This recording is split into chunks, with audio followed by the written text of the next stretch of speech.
One of my favorite arcade games from the 80s was a game called Shinobi. Well, Shinobi's back, so you better watch yours. Man, where'd I put those throwing stars? That's it. No. Oh, here they are.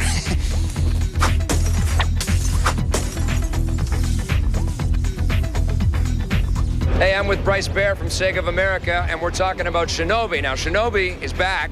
He's here at the Sega booth, and I want to know what's new, what's different, what's changed, what's happening with Shinobi. All right, well, the first thing you'll notice about Shinobi is it's obviously 3D. Yes. So taking the 2D side-scroller and giving it a whole new dimension. They've spared no expense in really making this game as beautiful and stunning as they possibly can on PlayStation 2. Right. It's everything from a flowing scarf that follows his every move to a stealth dash where he can actually move faster than his enemies can see him, leaves a ghost image. You'll see Shinobi running on walls, using ninja magic, and just really, the game just oozes with style.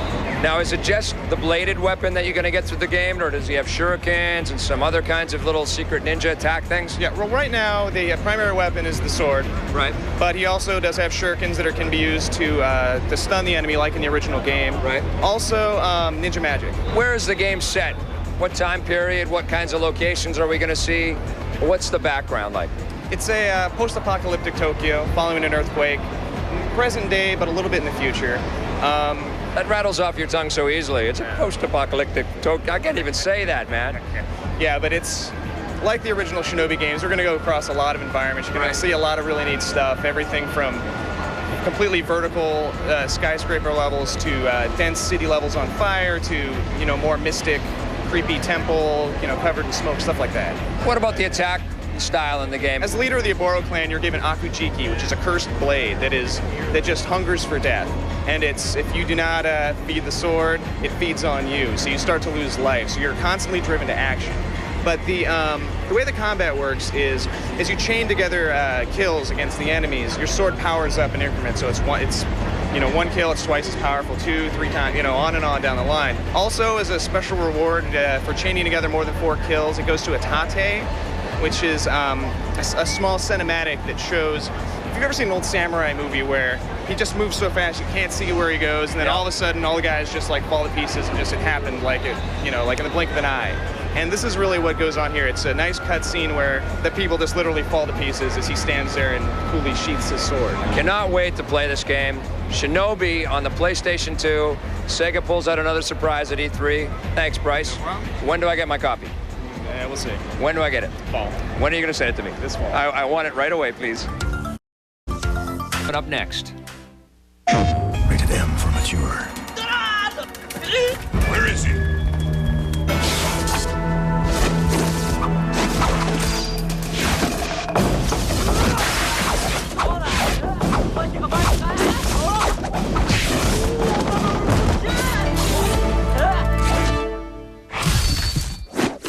Shinobi's back! Sega! If you thought Resident Evil for the GameCube was a great-looking game, why do you feast your eyes on Resident Evil 0? Maybe feast isn't the appropriate word. We're here with Matt from Capcom talking about Resident Evil 0. Tell me what we're going to be expecting with the new game. In this game, you've got to control 2 characters simultaneously. Rebecca is known for her pharmaceutical work, and Billy's sort of the tough, rugged individual. You're controlling them both simultaneously. You can switch between the 2 of them on the fly by pressing a button. But if one of your characters dies, whether they're together or not, your game is over. You're going to find out a lot of why Resident Evil 1 took place. What it does is the basic story leads you up right to the events in Resident Evil 1. So you're going to find out sort of how everything started, how everything took place. So that's the goal. By the time you're done with this, you're going to know a lot more about Resident Evil. Tell me about the weapons we can expect to see in Resident Evil 0. Well, Resident Evil 0's got a lot of the classic Resident Evil-esque weapons. But the difference is the focus is, again, far more on survival. Not only are you going to use your weapons, you're going to need to use your brain to escape. Running is always the key in Resident Evil, and it's no different. There's a lot of zombies. So tell me a little bit about the controls, because I know one frustrating thing is when you have clumsy controls in the environment. Right. How do you work on the controls this time? Well, it's one of the things we're showcasing here at E3 is a control scheme. Now, what we've done is you can switch characters on the fly, you can spin 180, you can run and evade like you've always been able to. So what we've made is the controls a lot more user-friendly. You can act quickly when you need to. So will this game look better than the last one? Well, it's really hard to achieve that, but I will tell you, I can safely say yes. Why it looks better is because now the game takes place a lot on a train, and every little piece of that scenery is moving like if you were on a train. So look at a tablecloth, look at a frying pan, you're going to see smoke rising and bubbles. There's so much going on in the environments that make this game such a richer, more solid experience. It's really adding to the overall feel of the world. And you'll have sound to match? Oh, Resident Evil's always known for its sound, but be careful, the sounds just don't slowly come on, they'll jump out at you just like everything in the game. Just like everything in this game? Everything in the Resident Evil! Scary. Resident Evil.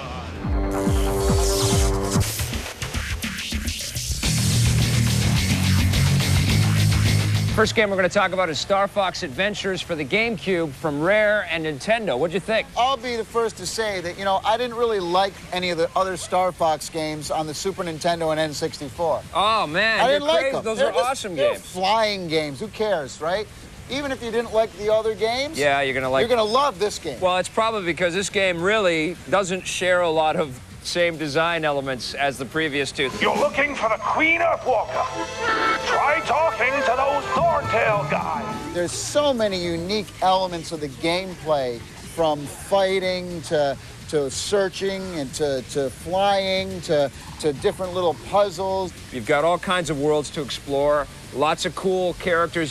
Star Fox has got a new sort of rendered fur look going on. There's dinosaurs that you can talk to. He can actually jump onto a dinosaur and start riding around. The thing that really draws me in, though, is the storytelling and the rich content. I like the voice acting. I thought the music was unbelievably really awesome, good. And the Really sound effects were really intricate. It shows what the GameCube is capable of. It really does. And what's interesting is that this game actually started on the N64 and midway through was ported to the GameCube, but you can't really tell that. No, I mean, not at all. Some of the textures on some of the characters and backgrounds look a little bit watered down for the GameCube, but then there's been like a layer of reflective mapping and beautiful lighting added to it, so everything is gorgeous. And this is exactly why I get upset at games like Animal Crossing, because I know N64, what it's capable of doing. The great thing is the environments too. When you're in a castle, it's a beautiful castle. The water when you're is in beautiful. When you're in the forest or whatever on land, it looks great. If you're in a pirate ship, it looks great. It's very fluid, very fast, and the camera is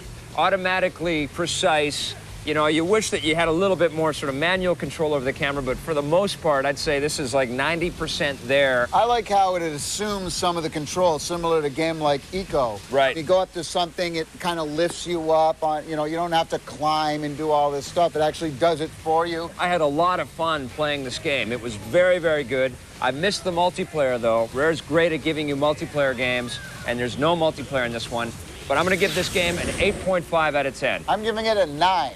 That's good. Wow. Let's talk about Robot Alchemic Drive for the PlayStation 2.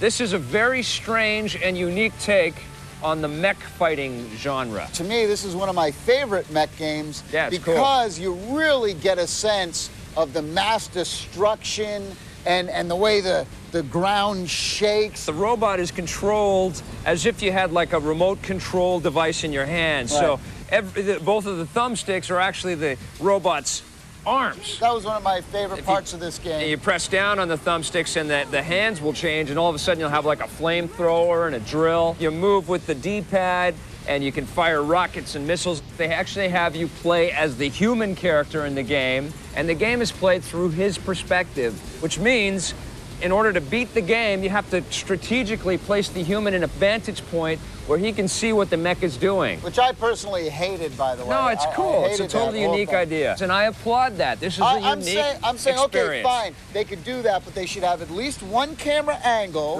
where you can get up kind of behind the mech like all the other mech games. Right. Boom. I even like the cheesy, the BNN newscasts that are out there. This is the worst voiceover you have ever heard in a game, the worst dialogue. It's very funny. The presentation of this game is horrible. It's not horrible. It's not horrible. You're telling everyone it's not. Please, it's funny. Please play a clip right now. Go ahead, play a clip.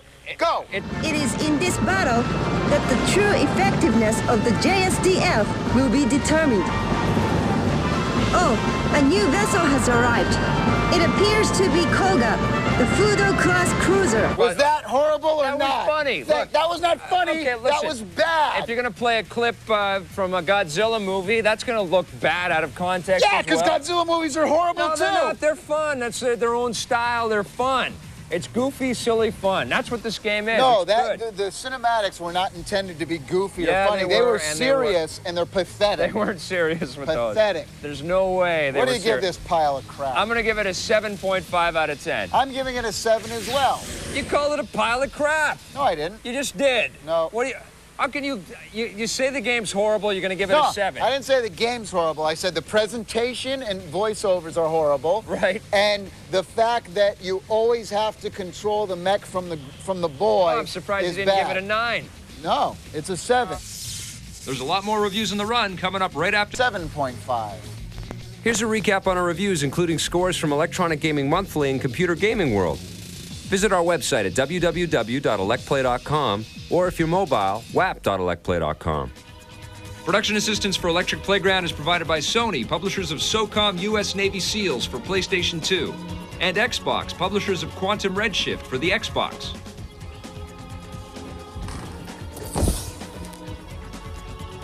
One of my...